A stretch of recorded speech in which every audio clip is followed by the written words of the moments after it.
graphing logarithmic functions. So we went over in class about log being the inverse of an exponent. So this was finally the tool that we had to see exponents in a different way and write them in a format where they're not in the function exponentially. And then we have a mathematical function that can help us solve some of those exponent problems. And then graphically, we looked at the log function as the inverse of an exponential function. So it had some key features, and we'll review here in the parent functions. And then we will go ahead and do our transformations like we normally would. So for the parent log functions, which is anything of this format, y equals log base b of x, and here our base is 3, that will affect some of our points, but everything that every log function should have, parent function, is that we have this asymptote at x equals 0. And then we saw in class that they all had the point at 1, 0. So here, okay, log base 3 of 3 would be 1. And log base 3 of 1/3 would be negative 1. And that gives me a couple points around that point. If you wanted to graph another one, log base 3 of 9 would be 2. And so here we have our logarithmic curve. Okay, so there's our parent function. When we look at our graph, the transformations that are here, that negative in front is going to cause a vertical reflection. Okay. The plus one at the end is also going to cause a vertical translation up 1. And then this 2 in here is going to cause a horizontal compression. So we're basically going to look at those horizontal distances as if they've been multiplied by 1/2 or cut in half. Okay? So nothing here has shifted left or right. So my asymptote is going to stay in the same location that it was for the parent function. So I have my asymptote at x equals 0. And then I'm going to account for the vertical reflection. Okay, so the vertical reflection would cause these points that were above the axis to now be below the axis, like here. And this one that was below would now be above. So you would see your curve kind of looking like it was going down below the x-axis. Then we would move everything up 1, and then we also have this horizontal compression. So I'm going to do a couple of the transformations on the parent function to review for you what they should look like. So we talked about our reflection. So this would be our vertical reflection.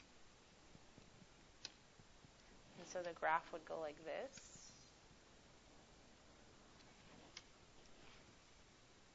And then we have that shift. And we have this horizontal compression by 1/2. So this point right here,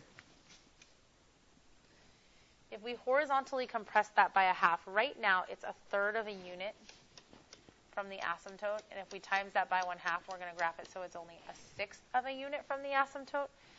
And then we're also going to plot it 1 point higher than it is. So we're doing the compression. And we're moving it up 1. So it's going to be very close to the x-axis there and 1 unit above where it was.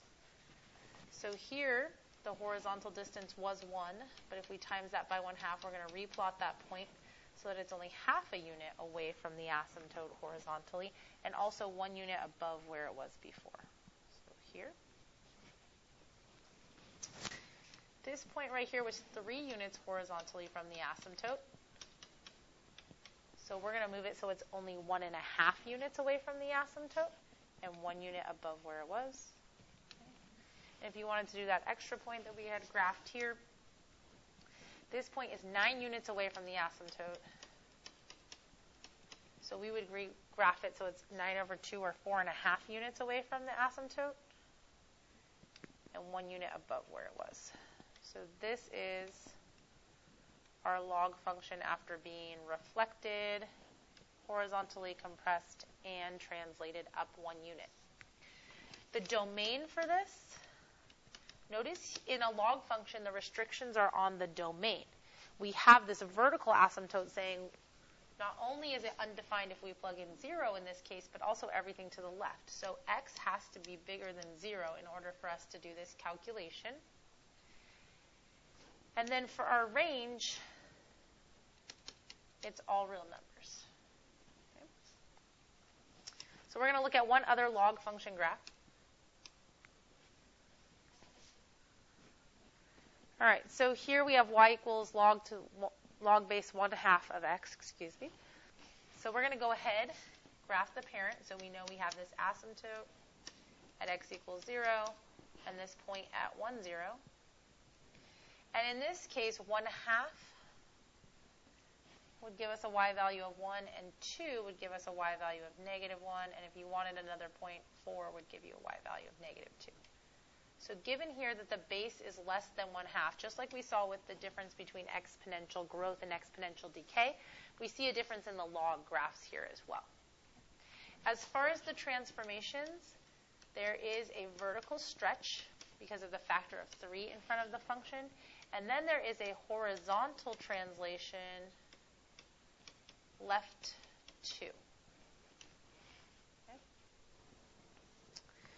So moving everything to the left 2 is going to move the asymptote. This time the asymptote would be here.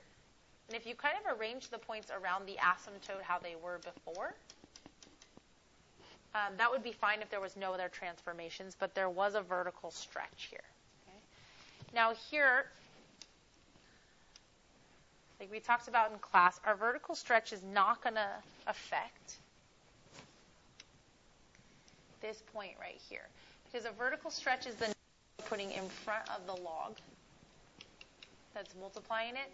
But if you already calculated the log and got 0, this number is not going to matter what it is. It's not going to change that location from 0. So vertical stretch is not going to change it. That point was still shifted left 2. So that point that used to be at 1, 0 is now here at -1, 0.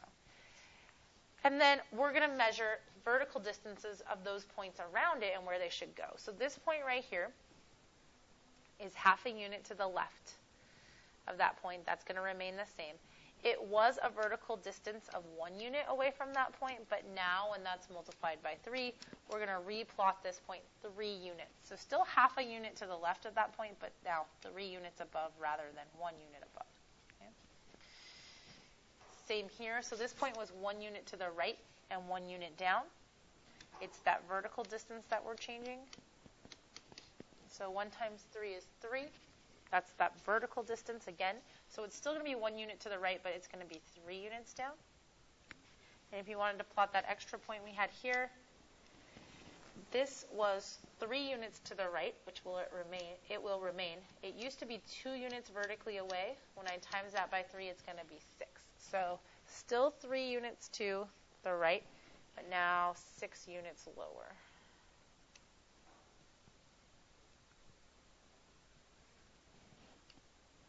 And so I have something like this. Okay. So here again, our domain for this function, you can see by your asymptote kind of telling you where it would be undefined. And so x is going to have to be greater than -2. Our range for this function would be all real numbers.